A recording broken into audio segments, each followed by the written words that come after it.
하나님의 말씀을 봉독합니다. 잠언서 4장 23절 말씀을 봉독해 드립니다. 모든 지킬 만한 것 중에 더욱 내 마음을 지키라. 생명의 근원이 이에서 남이니라. 아멘. 오늘 나눌 하나님의 말씀은 무릇 지킬 만한 것이라는 말씀 가지고 은혜를 나눕니다. 오늘을 살아가는 데 있어서 참 우리가 이 건강을 지킨다라는 것, 이것이 얼마나 중요한 부분인가를 새삼 깨닫게 되어지는 시절이 되어진 것 같습니다. 마스크를 끼고 더워도 땀이 나도 또 저같이 안경을 끼는 사람은 눈에 안경에 습기가 가득 껴도 마스크를 벗을 수 없는 그 이유가 바로 내 건강을 지키기 위하여, 또 다른 사람의 그 건강을 지켜주기 위하여 이렇게 마스크를 쓸 수밖에 없는 시절이 지금 되어졌지 않습니까? 많은 사람들은 자신을 지키기 위하여 스스로 노력을 합니다.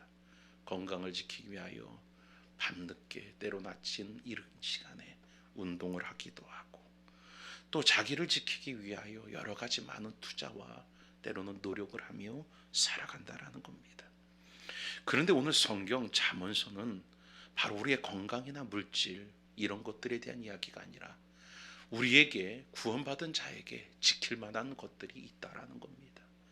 그래서 그것을 반드시 지켜내라 라고 오늘 성경을 통해서 말씀하고 있습니다.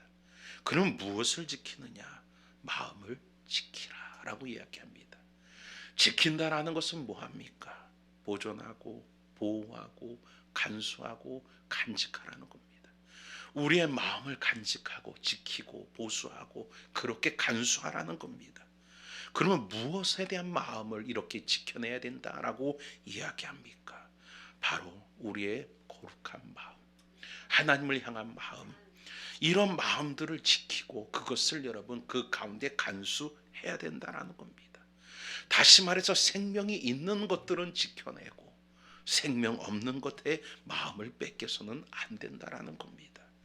안타깝게도 오늘날 많은 구원받은 백성들이 생명 없는 것들을 지키기 위하여 그 생명 없는 자들과 같이 살아갑니다. 그러면서 생명이 있는 것에 대해서는 때로 무가치하게 여기고 무관심하게 여기는 경우가 너무나 많다라는 겁니다.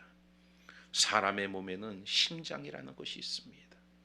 그 몸의 심장은 가장 중요한 부분이다라고 이야기할 수 있는 이유는 바로 이 심장을 통해서 온몸의 기관들에게 피가 공급되어지게 되어지고 그 피의 순환을 통해서 결국 그 모든 기관들, 장기라든지 몸의 신체의 모든 부분들이 바로 생명을 유지할 수 있기 때문이라는 겁니다.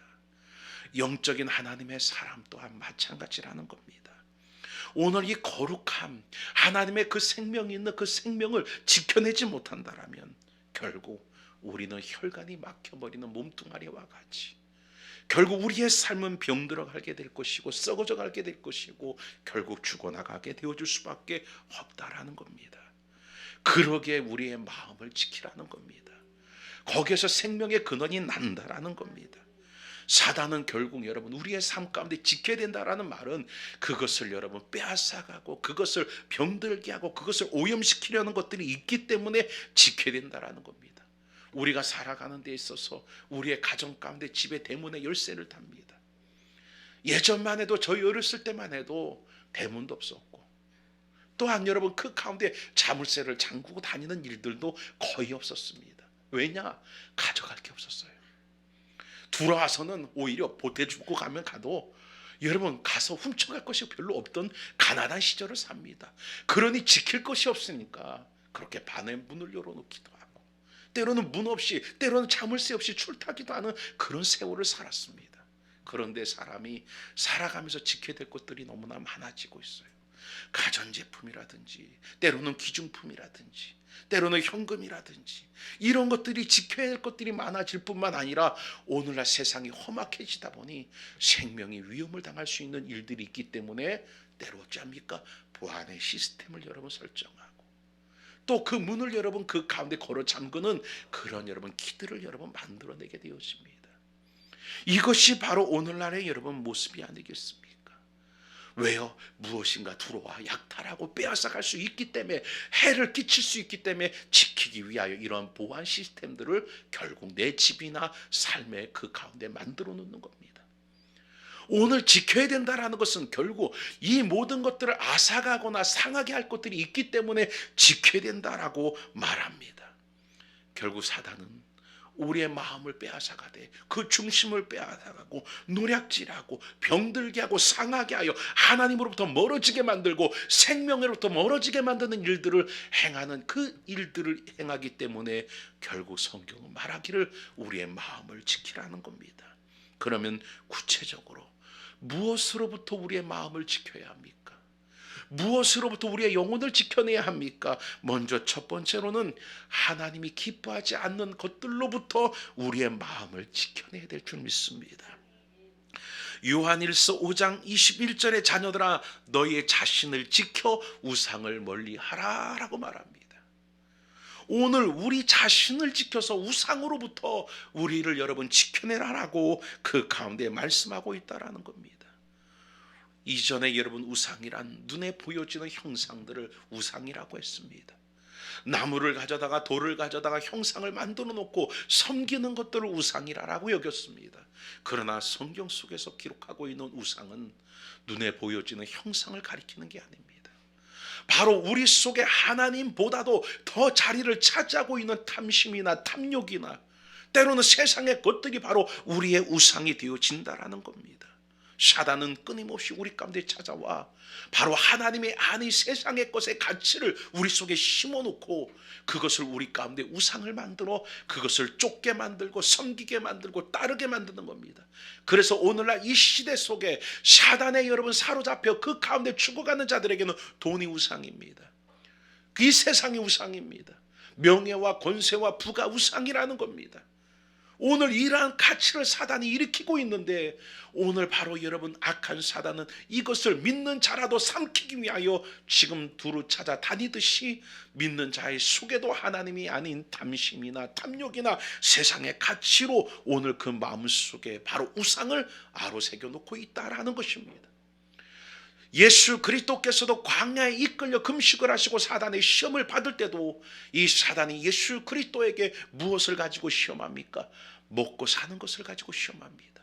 40일을 굶주렸으니 돌을 가지고 떡을 만들어 먹으라라고 오늘 여러분 예수님을 시험하지 않습니까?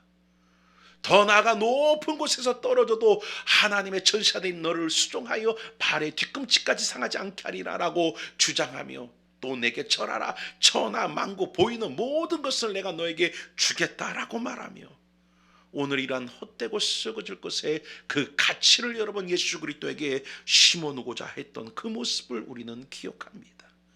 그래서 야고보서가 말한 것처럼 오늘 바로 이런 우상으로부터 우리를 지켜내야 된다라는 겁니다.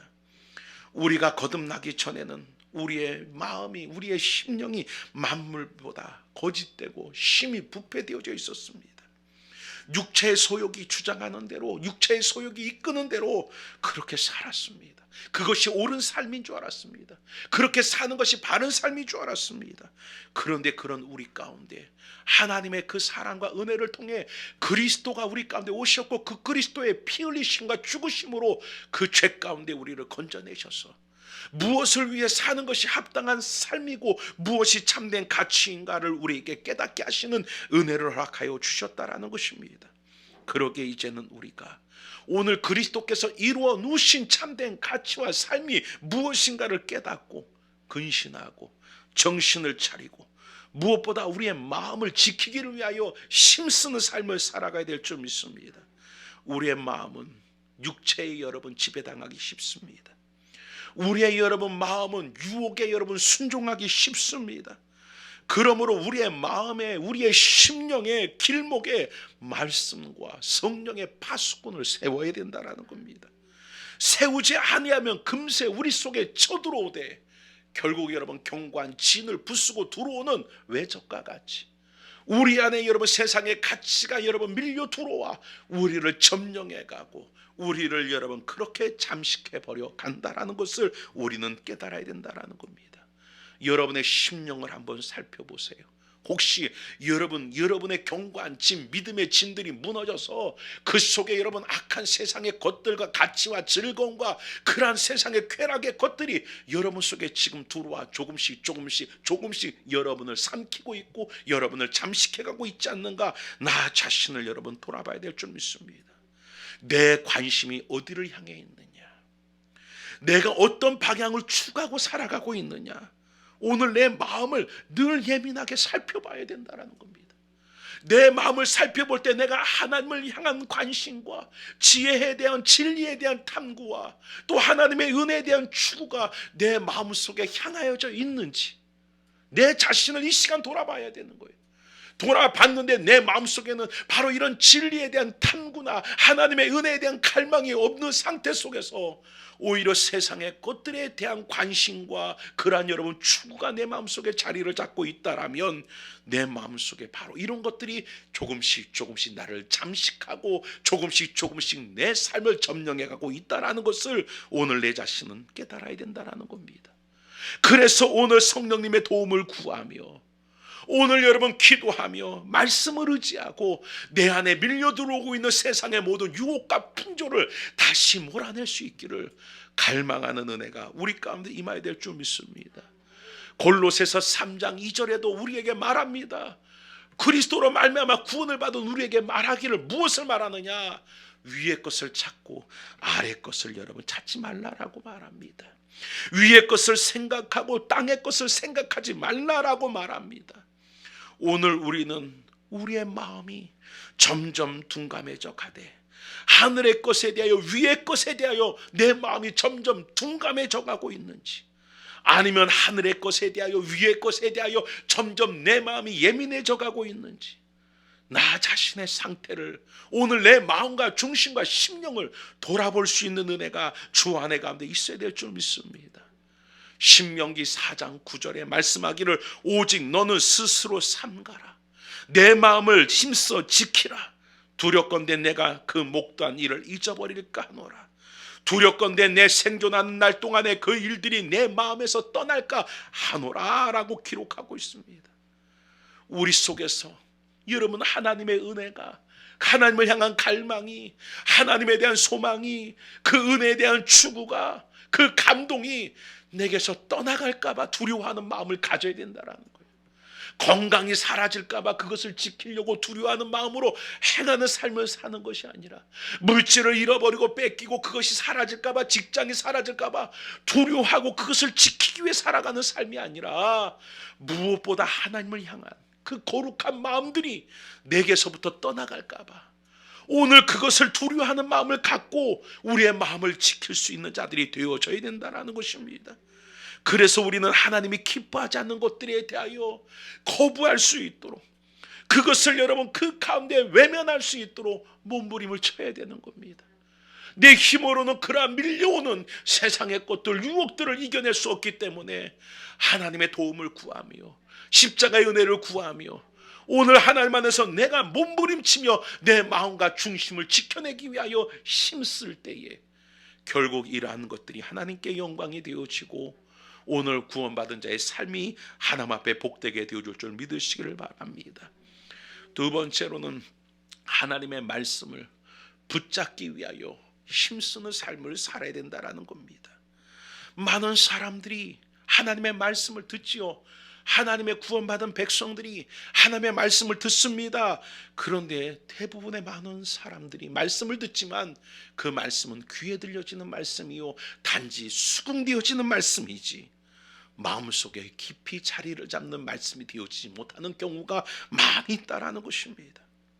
우리는 말씀을 들으면서 아멘합니다. 왜냐? 수긍이 되기 때문에 그 말씀에 내가 그 가운데 감동이 되고 그 말씀에 옳습니다 인정이 되고 감화가 되기 때문에 아멘하고 그 말씀을 받아들입니다. 그런데 안타깝게도 그 감격 그 감동 그렇게 인정되어지는 모습이 쉽게 여러분 사라져버리고 잊어버리게 되어지는 것입니다. 화장실을 들어올 때가 다르고 나갈 때가 다르다라는 옛 속담과 같이 예배를 드릴 때가 다르고 예배를 드리고 난 후가 여러분 다릅니다. 예배를 드릴 때는 깨달음도 있는 것 같아요. 예배를 드릴 때는 가치에 대해서 분별도 생기는 것 같아요. 그래서 예배를 드릴 때는 뭔가 이제는 조금 더 아는 자가 되고 깨닫는 자가 되고, 이제는 그 깨달음과 알미 삶 속에 믿음의 영향력이 되어질 것 같은데, 예배가 끝나고 여러분 교회를 벗어나는 그 순간부터 똑같아져 버립니다. 이게 바로 안타까운 우리의 모습입니다. 왜 그런지 압니까? 우리에게 감화를 주고 감동을 주고 깨달음을 주었던 하나님의 말씀을 지속적으로 붙잡는 노력을 하지 않기 때문에 그렇다라는 겁니다. 듣는 것으로 끝이지 그 말씀을 붙잡으려 하지 않기 때문에 그렇다라는 겁니다. 오늘 여러분들이 하나님 안에서 주시는 그 말씀을 붙잡고 살기를 위하여 몸부림치는 애씀이 우리 속에 있어야 된다라는 것입니다. 그렇지 않으면 우리 속에 여러분 그 가운데 이생의 자랑, 육신의 정욕, 안목의 정욕이 우리 속에 들어와 우리로 하여금 여러분 그 가운데 하나님을 기쁘게 하지 못하는 오직 자기의 욕심에 이끌려 사는 삶을 살아갈 수밖에 없다라는 것입니다. 오늘 우리가 하나님의 말씀을 붙잡는 은혜가 임하기를 원합니다. 우리가 여러분 잘 아는 것처럼 먹는 것 중요하죠. 저희 아버님 장로님이 어제도 갔더니 어머님과 대판 싸우셨어요. 아니 이렇게 이제 80이 다 되신 분과 이제 70 중반이 되신 분이 왜 그렇게 싸우는지 몰라요. 왜 싸웠냐 했더니 얼마 전에 이제 퇴원을 하셨어요. 이제 집에 계시는데 문제는 뭐냐면은 식사를 안 하세요. 입맛이 없으니까. 식사를 안 하니까 이제 어머님은 옆에서 좀 먹으라고 입맛이 없다고 그러니까 저희 아버님이 입맛이 없다니까 어머님이 죽으려고 안 먹냐고, 살려면 먹으라고 하면서 숟가락에 밥을 떠서 강제로 무슨 어린애 밥 먹이는 것과 똑같아요. 우리가 어렸을 때 애들 밥 안 먹는다고 밥 숟가락 들고 쫓아다녔던 기억이 있어요 없어요? 니들이 다 그렇게 컸다. 근데 밥 숟갈 한 숟갈이나 더 먹이려고 그런 것처럼 좀 어린애가 되셨어요. 여러분 보세요. 먹어야 돼요. 먹지 않으면 병들고 상하고 기운이 없어지고 결국 죽어갑니다. 그런데 먹는 것보다 중요한 게 뭔지 압니까? 소화를 시키는 거예요. 먹으면 뭐합니까? 소화가 안 되는데. 먹으면 뭐합니까? 소화를 못 시키면 오히려 탈이 되고 마는 겁니다. 우리가 맞습니다. 하나님의 말씀을 듣는 것, 그리고 그 말씀을 듣는 것과 그 말씀을 받아 먹는 건 그거 중요합니다. 그러나 그것보다 더 중요한 것은 바로 그 말씀을 소화시키는 거예요. 내 삶 속에 소화시키고 내 인생 속에 소화시키고 그 말씀이 내게 영양분이 되어질 수 있게끔 소화시키는 게 중요해요. 음식이 들어가서 소화가 되면서 내 몸에 여러분 그 가운데 영양분이 되어 힘이 되고 건강이 되고 이와 같이 그 몸을 여러분 온전케 하는 그러한 여러분 모든 부분이 되어지는 것처럼 오늘 하나님의 말씀을 듣는 것이 중요하고 읽는 것이 중요하지만 그것보다 더 중요한 것은 그 말씀이 소화되어서 내 삶 속에 내 생활 속에 믿음으로 역사되어질 수 있도록 오늘 그것이 여러분 더 중요하다라는 것입니다. 오늘 그러기 위해서 우리가 필요한 것이 바로 무엇입니까? 말씀드린 것처럼 하나님의 주시는 감동과 감화의 말씀들을 듣는 것으로 끝이 아니라 그것을 곱씹는 역사가 있어야 될 줄 믿습니다. 그것을 붙드는 은혜가 있어야 될 줄 믿습니다. 오늘 여러분 20세기의 순교자로 불렸던 독일의 신학자였던 본 회퍼라는 분이 계십니다. 당시 독일의 교회가 타락하고 연약해진 원인과 사회를 향한 영향력이 교회가 상실해버린 상태가 왜 이런 상태가 벌어졌는가? 오늘날 똑같지요. 오늘날 우리 한국 교회도 연약해졌어요. 힘을 잃어버렸어요. 사회적인 영향력을 끼치지 못하는 종교가 돼버리고 교회가 돼버리고 말았어요. 그 이유에 대해 본 회퍼는 이렇게 말합니다. 값싼 은혜를 추구하며 살았기 때문이다 라고 말합니다. 그러면 무엇이 값싼 은혜냐? 어떤 은혜가 값싼 은혜이기 때문에 이렇게 교회의 본질이 무너지고 영향력이 사라져 버렸는가? 회개 없는 용서, 삶을 바꾸지 않는 여러분 그 가운데 용서만 가르쳤다라는 겁니다. 내가 죄를 졌음에도 불구하고 하나님 안에서 내가 하나님을 의지하고 믿기 때문에 그 보혈의 죄가 나의 과거와 현재 미래의 죄를 다 씻어버렸다. 이런 여러분 회개 없는 용서를 가르쳤기 때문에 결국 여러분 그 값싼 은혜로 말미암아 교회가 타락하고 변질되었다라고 말합니다. 고백 없는 세례, 참된 신앙의 고백이 없는 예배, 오늘 이것들이 바로 여러분 십자가 없는 은혜, 희생과 순종 없는 그러한 제자도 이런 것들을 교회들이 가르쳤기에 바로 이러한 일들이 발생됐다라는 겁니다. 그리스도를 따라가기 원하고 축복받기를 원하지만 희생과 순종을 거부하고 있는 성도들, 생활 속에 살아가고 있지 않는 그리스도, 그 삶들, 이것이 바로 값싼 은혜라는 겁니다. 믿음으로 구원받았다 하며 회개하는 삶이 없다라는 겁니다. 회개하는 삶이 없으니 거룩으로 한 걸음도 나아가지 못한다라는 겁니다. 행위로 구원을 받은 것이 아니라 하면서도 거룩한 그 삶을 살고자 하지 않는다라는 겁니다. 그러면서도 자기는 믿음에 의해 구원받았다라고 한다 합니다. 이것이 바로 값싼 은혜라는 겁니다. 은혜는 바로 여러분 어떤 자에게, 깨닫는 자에게 주시는 게 은혜예요. 무엇을요? 내가 죄인임을 깨닫고 그 가운데 오라 하며 그 가운데 죄를 고백하고 회개하는 자에게 베푸시는 게 은혜이고, 할렐루야, 그 은혜로 말미암아 구원을 받은 겁니다. 그럼 은혜를 아는 자는 어찌합니까? 그 은혜를 갚으려고 하겠죠. 그 은혜가 얼마나 큰지 알면은 그 은혜가 너무 고마워서 무엇을 시켜서 그 가운데 하는 것이 아니라 자원함으로 스스로 깃두른 종이 되어 바로 그 주인을 위하여 기쁨으로 헌신하고 순종하는 삶을 살아간다라는 겁니다. 그런데 그런 은혜가 없이 그냥 무조건 용서함 없는, 저 뭡니까? 회개 없는 용서를 가르치고, 오늘 그 삶 가운데 진정한 여러분 순종과 희생이 없는 제자도를 가르치다 보니 이러한 여러분 교회가 싸구려 값싼 은혜에 젖어버리고 말았다라는 겁니다. 오늘 여러분이 말씀을 들으면서 받은 은혜와 거룩한 감동들, 감격들이 계속 지속될 수 있고, 나아가 그것들이 여러분의 삶 속에 열매로 맺혀지는 은혜가 있기를 원합니다. 그러기 위해서는 말씀을 늘 붙잡고 살아야 돼요. 말씀을 놓치지 않기 위하여, 말씀을 잃어버리지 않기 위하여, 말씀을 빼앗기지 않기 위하여 그 말씀을 잡고 붙잡고 곱씹고 그 말씀을 묵상하며 그 말씀 붙잡고 기도하며 살아가는 삶을 우리가 생활 속에 이루며 살아야 된다는 겁니다. 근데 우리는 듣고 끝이잖아요. 그 주신 말씀 속에서 하나님 안에서 더 깊은 깨달음을 얻기 위하여 그 말씀을 붙잡고 기도하는 행위나 그 말씀을 붙잡고 여러분 묵상하는 행위들이 없이 예배했다, 이곳으로 끝나버리니 우리의 여러분 삶 속에서 예배하는 삶, 그것이 끝나고 난 후에는 일상으로 돌아갈 때는 말씀이 여러분 삶에 연결이 되지 아니하고 능력이 되지 못하는 일들이 너무나 많다라는 겁니다. 그러게 우리 주소망교회 성도 모두가 말씀을 붙잡는 일에 여러분의 마음을 쓰고 힘을 써서 오늘 그것을 지켜낼 수 있는 복 있는 은혜가 성령의 도우심으로 임하기를 주의 이름으로 축원을 드립니다. 세 번째로는 정결한 마음을 지니기 위하여 힘써야 된다라는 겁니다. 다윗의 기도를 들어보면 시편 51편에 이런 기도를 드립니다.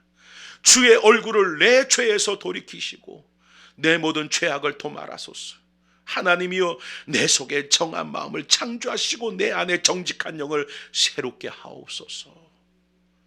다윗의 눈물의 기도는 내 마음에 정직한 영을 새롭게 해달라고, 정직한 마음을 창조해서 그 가운데 허락하여 달라고 하나님 앞에 울며 기도했다라는 겁니다. 다시 말해서 그 마음속에는 늘 죄의식을 여러분 그 가운데 갖는 마음을 있었다라는 겁니다. 죄가 내 마음을 빼앗아가지 않도록, 내 양심을 빼앗아가지 않도록, 내 중심을 빼앗아가지 않도록 오늘 그러한 예민한 마음, 죄에 대하여 예민한 심정을 가지고 살았다라는 겁니다. 우리는 예수의 보혈의 피로 다 죄사함을 받은 자입니다. 할렐루야. 근데 문제는 뭐냐? 그 죄를 그 가운데 사유와 구원하기 위하여 어떠한 대가를 주님이 치르셨는가를 잊어버리고 살 때가 너무나 많아요. 그래서 주님의 그 대가를 너무 하찮은 대가와 같이 여러분 여깁니다. 생각해 보세요. 오늘 여러분 내 주님이 내 죄 때문에 죽으셨어요. 그것도 십자가에 달려 온몸이 찢기시고 물 한 방울 피 한 방울 남김없이 내 주님이 나 때문에 내 죄 때문에 죽었다란 말이에요. 그런데 어찌 그 죄와 그리 친숙하게 지낼 수 있겠습니까? 쉬운 예로 여러분, 내 사랑하는 부모를 누군가 죽였어요.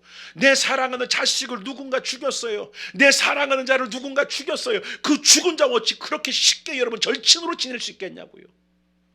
어찌 그렇게 쉽게 여러분 그를 용납하고 그와 같이 먹고 마시며 생활할 수 있겠냐고요. 그를 볼 때마다 어떤 마음이 듭니까? 그를 볼 때마다 내 마음속에 상한 마음이, 내 마음속에 아픈 마음이 여러분 그 가운데 되살아나서 얼마나 괴롭고 고통스럽겠습니까? 맞아요.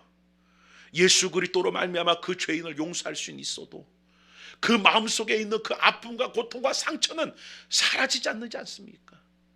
오늘 우리들의 삶 속에서 바로 이 죄라는 것, 이런 죄에 대한 여러분 의식을 갖고 산다라는 것, 이것이 바로 뭡니까? 이 죄가 결국 예수 그리스도를 십자가에 못 박게 한 죄라는 것을 기억할 때 그렇게 쉽게 죄 가운데 먹고 마시고 살아갈 수 없게끔 되어진다라는 것입니다. 여러분, 디모데전서 1장 19절에 믿음과 착한 양심을 가져라, 바울이 디모데에게 말합니다. 어떤 이들은 양심을 버렸고 그 믿음에 관하여서는 파선하였느니라. 결국 믿음을 가진 자는 선한 양심을 가질 수밖에 없어요. 악한 양심을 가진 자가 어떻게 하나님 앞에 온전한 믿음의 삶을 살아갑니까? 믿음의 모습을 보면 우리가 잘 알다시피 예수님 말하지 않습니까? 오른밤을 치면 왼밤을 내어줘라. 악한 마음을 가진 자가 어떻게 여러분 나에게 해를 끼친 자에게 오히려 여러분 그를 여러분 그 가운데 더 선용하고 선대할 수 있겠습니까? 오리를 가자면 십리를 어떻게 가질 수 있고 겉옷을 달라면 속옷을 어떻게 내어줄 수 있겠습니까? 마음이 악한데. 오늘 여러분 믿음이라는 것은 결국 선한 양심 속에서 같이 역사되어질 수밖에 없다라는 겁니다. 성경을 보면 신앙인의 양심이라고 모두 성결하고 거룩하고 깨끗한 것이 아니에요. 믿는 사람들 중에서 양심이 화이 맞은 사람들이 너무나 많다라고 말합니다.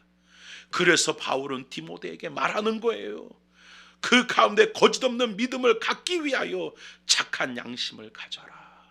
그들은 결국 착한 양심이 없으므로 악한 양심 때문에 그 믿음조차 파손해버리고 말았다라는 겁니다. 창세기 39장에 보면 요셉에 대한 기사가 나옵니다. 우리는 요셉에 대해 잘 알지요. 그는 여러분 어떤 의식을 갖고 있습니까? 하나님 존전이라는 코람데오의 여러분 신앙과 의식을 여러분 그 가운데 갖고 삽니다. 하나님 존전에서의 삶이라는 여러분 의식을 가지고 살아갑니다. 그래서 죄에 대해서 민감할 수밖에 없는 거예요. 죄에 대해서 예민할 수밖에 없는 겁니다.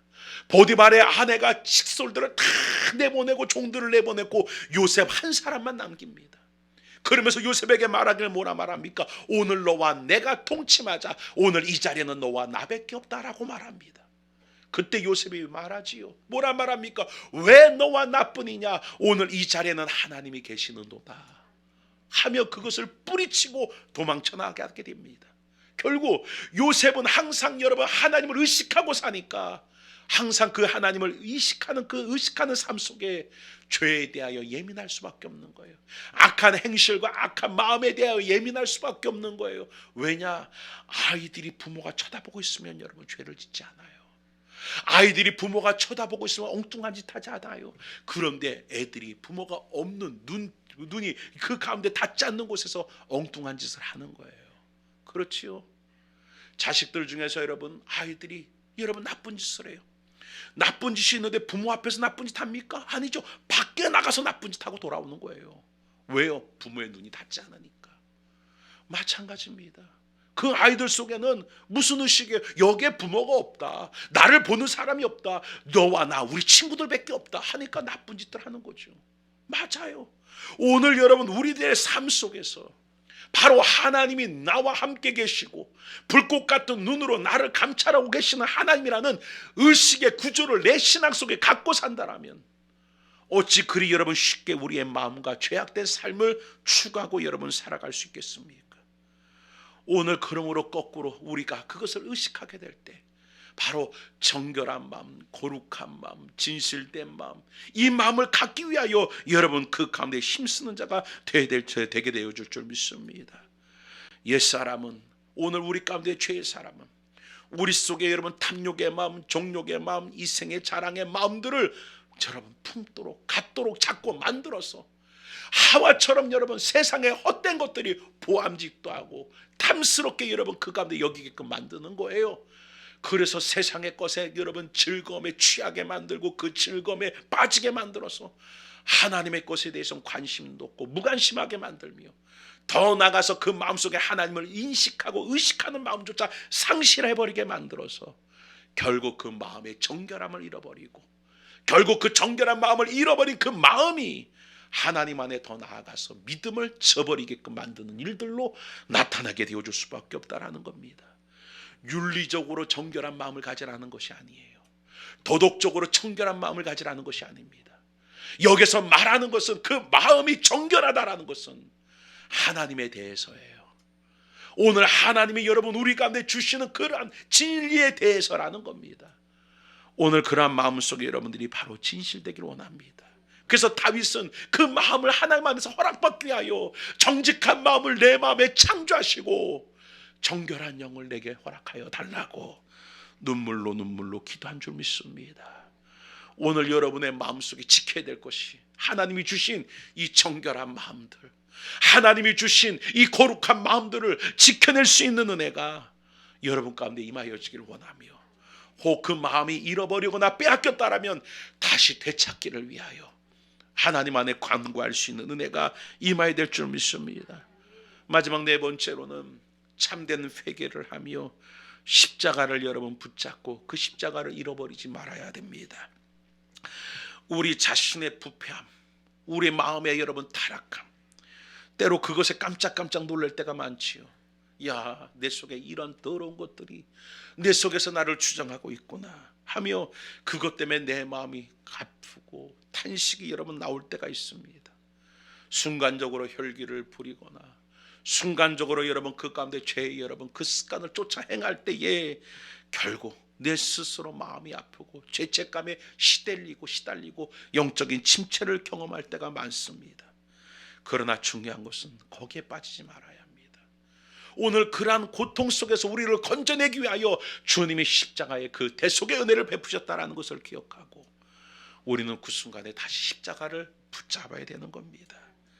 여러분, 마귀는 우리의 마음과 영혼을 더럽게 하고 온갖 더러운 것들로 채워놓게끔 합니다.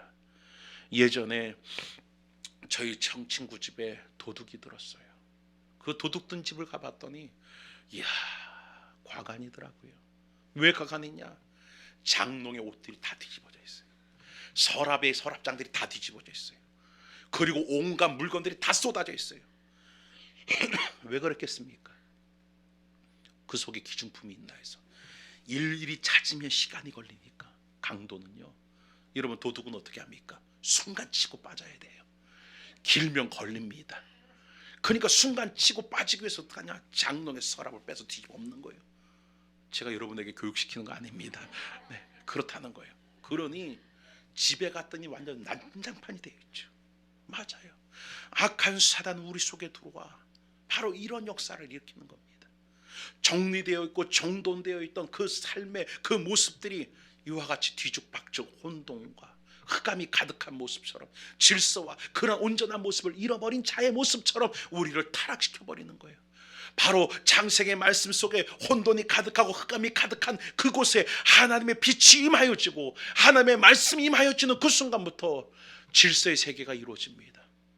궁창은 궁창대로, 해는 해대로, 달은 달대로, 별은 별대로 하나님에서 모든 창조의 질서가 온전히 여러분 이루어지는 역사가 이루어졌다라는 겁니다. 오늘 악한 사단의 삶 속에 여러분 빠진 자들의 삶이 뭐예요? 혼돈과 흑암 속에 바로 살아가요. 무엇이 옳은지, 무엇이 참된지, 무엇이 가치가 있는지, 무엇이 여러분 진실된 것인지 알지 못하고 살아갑니다.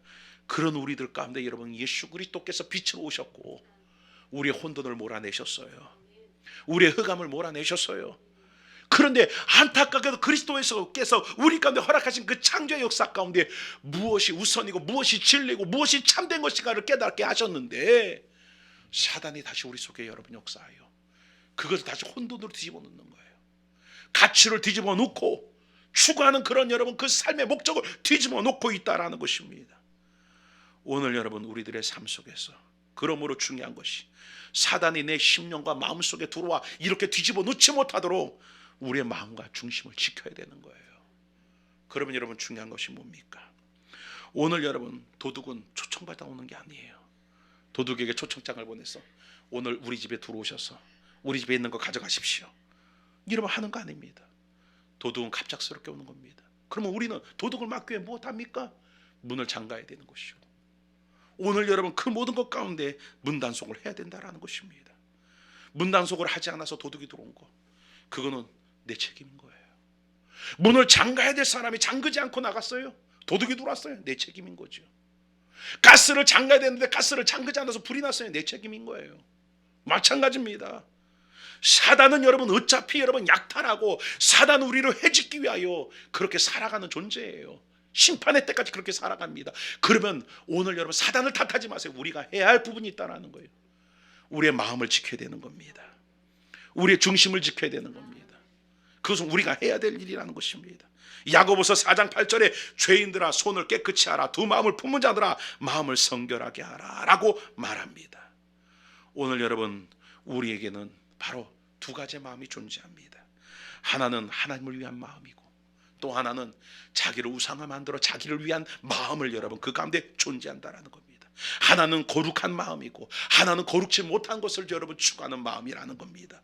하나는 성령을 쫓아 행하는 마음이고 또 하나는 육을 쫓아 행하는 마음이라는 겁니다. 이렇게 두 가지의 마음이 우리 속에서 존재하고 살아간다라는 것입니다.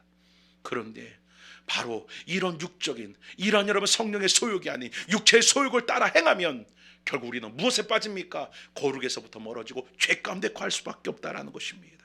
그러면 어찌합니까? 오늘 그것을 돌이켜야 합니다.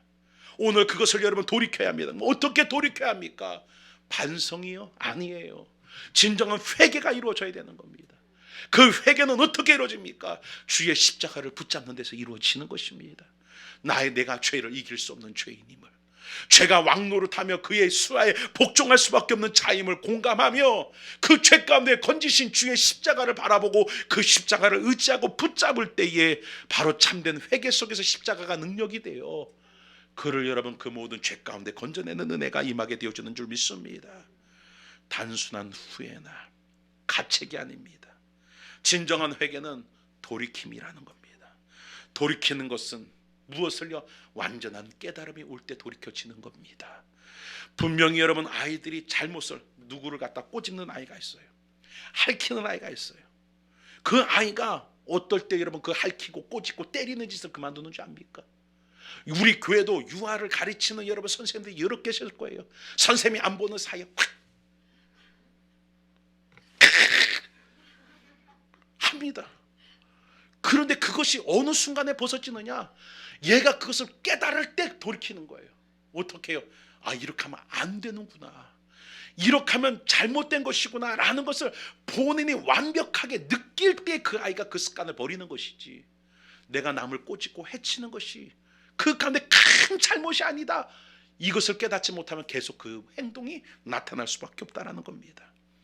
부모가 여러분 그 아이를 데려다가 매를 들고 잘했어 잘못했어, 너 애를 꼬집어가지고 걔 상처났는데 네가 그러면 돼 안 돼? 그러면은 그 매 앞에 두려워서 잘못했네 하고 옵니다. 그런데 여러분 한 주는 잠잠한 것 같아요. 근데 또 그러고 있다는 거죠. 왜냐? 오늘 여러분 그 아이는 그것에 대한 잘못을 깨닫지 못했기 때문이라는 거예요. 깨닫는 아이는 순간적으로 그 짓이 나올 수 있어요. 그렇지만 그 짓이 나오면 그것을 나온 후에 그것 때문에 마음 아파하고 그것 때문에 괴로워하고 그것 때문에 여러분 그 가운데 속상해하는 모습이 나타나고 점점 그런 모습 속에서 그것을 버리게 되어지는 겁니다. 오늘 여러분 우리도 마찬가지입니다. 우리의 힘으로는 죄를 이길 수 없어요. 그런데 문제는 뭡니까? 회개를 통해서 진짜 이것이 잘못됐다는 걸 깨닫고 회개를 통해서 십자가를 의지하게 되어지면 결국 그 죄는 점점 우리와 멀어지게 되어질 것이고 우리의 마음속에 이 거룩지 못한 것들은 점점 떠나가게 될 것이며 우리의 마음 가운데 생명의 꽃들로 채워져 가고 우리의 마음 가운데 하나님이 기뻐하는 정결함으로 채워져가는 역사가 은혜 가운데 임하게 되어줄 줄 믿습니다. 오늘 우리가 이 시간에도 십자가를 붙잡아야 돼요. 회개하며 십자가를 붙잡아야 됩니다. 무엇을요? 거룩에 대해 관심 없던 거 회개합시다. 하나님의 여러분 그 가운데 주시는 감화와 감동을 붙잡고 말씀을 붙잡고 살지 않았던 내 모습을 회개합시다. 엉뚱한 여러분 썩은 동아줄과 같은 세상의 헛된 즐거움을 붙잡고 살았던 내 모습을 회개하면서 오늘 하나님 이것들이 내게서 떠나가게 하시고 다윗의 고백처럼 정직한 영을 정결한 영을 새롭게 창조하여 주시옵소서. 내 안에 다시 하나님의 거룩으로 채워져 갈 수 있도록 은혜를 베풀어 주시옵소서. 주의 십자가를 의지하게 되어질 때에 결국 우리의 마음과 생각이 지켜지고 그 속에서 진정한 생명의 구원을 이루게 되어지는 축복을 누리게 될 줄 믿으시기를 주의 이름으로 축원을 드립니다. 기도합니다. 사랑의 아버지 하나님,